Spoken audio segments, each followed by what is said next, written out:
Assalamualaikum warahmatullahi wabarakatuh. Kali ini yang lagi ada di rumah, video ini akan membahas tentang sifat-sifat dari koloid ya. Jadi koloid itu ada sifat yang pertama, efek tindal. Efek tindal itu adalah efek penghamburan cahaya oleh partikel koloid, sehingga tampak lintasannya berkas sinar tersebut. Nah, si efek tindal ini itu yang dapat menjelaskan kenapa langit berwarna biru, sedangkan pada sore hari ya, kalau pada siang hari hilang warna biru dan pada sore hari bisa kelihatan warna jingga kemerah-merahan. Nah, itu karena ada penghamburan partikel koloid di angkasa ya.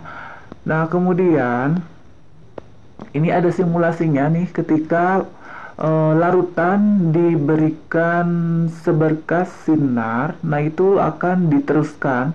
Berbeda dengan ketika partikel koloid, ini ada larutan koloid nih, dikasih seberkas sinar, itu nanti hasilnya berbeda dengan yang ada pada larutan ya.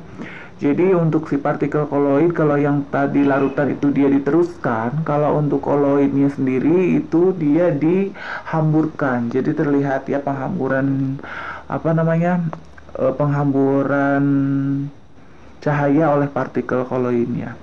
Nah, si partikel koloid ini penerapannya ada banyak. Seperti pada sorot lampu mobil pada malam hari ya, yang berkabut. Kemudian sorot lampu proyektor dalam gedung bioskop yang berdebu, kemudian sinar matahari yang melewati celah pepohonan di daerah yang berkabut, dan ini ada percobaan perbandingannya ya, tadi antara larutan dengan koloid, itu bisa dilihat perbedaannya. Kemudian sifat yang kedua itu ada yang namanya gerak Brown. Gerak Brown itu adalah gerak zigzag yang tidak beraturan dari partikel koloid. Jadi di sini gerak zigzag itu karena adanya tumbukan antar partikel koloid.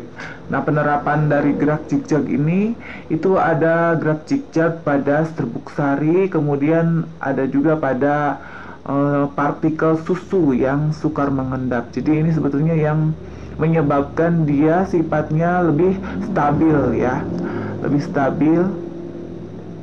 Kemudian yang ketiga itu ada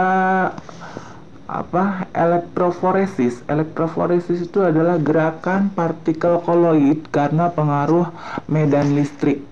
Nah, di sini elektroforesis itu manfaatnya untuk menentukan muatan partikel koloid, kemudian juga untuk memproduksi barang industri dan karet, kemudian untuk mengurangi pencemaran udara dengan pengendapan elektrostatik, atau biasanya digunakan pada alat kotrel ya untuk mengurangi pencemaran udara. Tadi namanya itu adalah alat kotrel. Nah, itu biasanya digunakan pada cerobong asap pabrik. Nah, ini elektroforesis animasinya. Jadi di sini gerakan partikel koloidnya itu, di sini yang warna kuning itu ion positif dan warna merah ion negatif. Maka yang ion positif, yang warna merah, warna kuning itu akan bergerak mendekati kutub negatif. Jadi yang berlainan jenis ya, saling tarik-menarik. Nah, yang ion negatif akan mendekati kutub positif yang warna merah. Seperti itu. Nah, ini gerakan dari muatan partikel dari koloid. Kemudian selanjutnya ada sifat adsorpsi. Adsorpsi ini adalah penyerapan pada permukaan oleh partikel koloid. Jadi penyerapan pada permukaan oleh partikel koloid. Jadi yang namanya penyerapan itu sebetulnya ada dua istilah, ada adsorpsi, ada absorpsi. Nah, untuk yang jadi sifat koloid itu adalah adsorpsi, yaitu penyerapannya hanya pada permukaannya saja.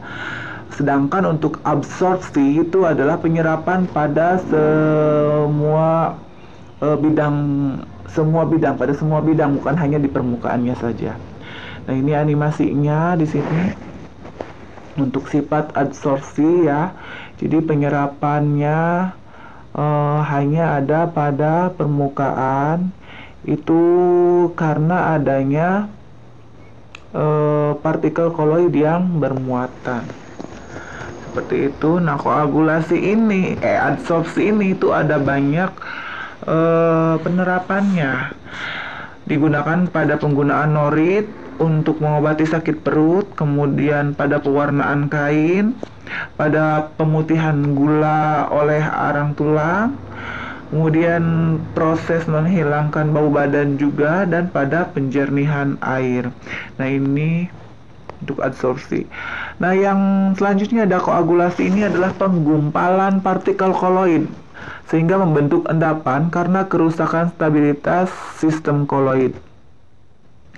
Nah, untuk koagulasi ini penerapannya ada pada pembentukan delta di muara sungai ya, karena adanya tadi perbedaan dari muatan, kemudian penggumpalan lateks pada pengolahan karet. Selanjutnya ada penggunaan tawas pada penjernihan air, itu masuk ke koagulasi. Kemudian ada pembuatan yogurt dan lain-lain. Kemudian selanjutnya ada koloid pelindung. Koloid pelindung ini adalah suatu koloid yang ditambahkan pada koloid lain agar diperoleh koloid yang stabil tapi tidak menyebabkan koagulasi, karena melapisi partikel koloid sehingga melindungi muatan koloid. Jadi koloid itu adalah suatu koloid itu dia dapat melindungi koloid yang lain. Penerapannya itu ada pada gelatin, pada penambahan gelatin pada es krim ya. Seperti itu contoh dari koloid pelindung. Selain itu juga ada pada tinta dan cat. Selanjutnya ada dialisis. Dialisis itu adalah proses penghilangan ion-ion yang mengganggu kestabilan koloid dengan cara penyaringan. Nah, contoh proses pemisahannya itu adalah pada hasil metabolisme dari darah oleh ginjal. Jadi biasanya itu pada proses cuci darah ya. Cuci darah itu prosesnya, penerapannya itu salah satu penerapan dari dialisis untuk menghilangkan pengotor-pengotor dari darah. Kemudian ada koloid liofil dan liofob. Ini koloid liofil itu koloid yang partikel terdispersinya itu menarik medium pendispersinya. Sedangkan untuk koloid liofob itu koloid yang partikel terdispersinya itu tidak menarik medium pendispersinya.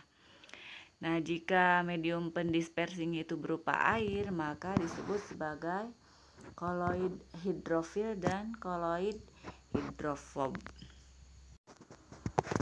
Nah, itu untuk sifat-sifat koloid ya. Sampai sini dulu pembahasan untuk materi sifat-sifat koloid. Dan teruntuk anak-anak dari SMA, MA, tolong sebutkan sifat-sifat dari koloid. Tulis dengan komen di bawah ya. Terima kasih. Wassalamualaikum warahmatullahi wabarakatuh.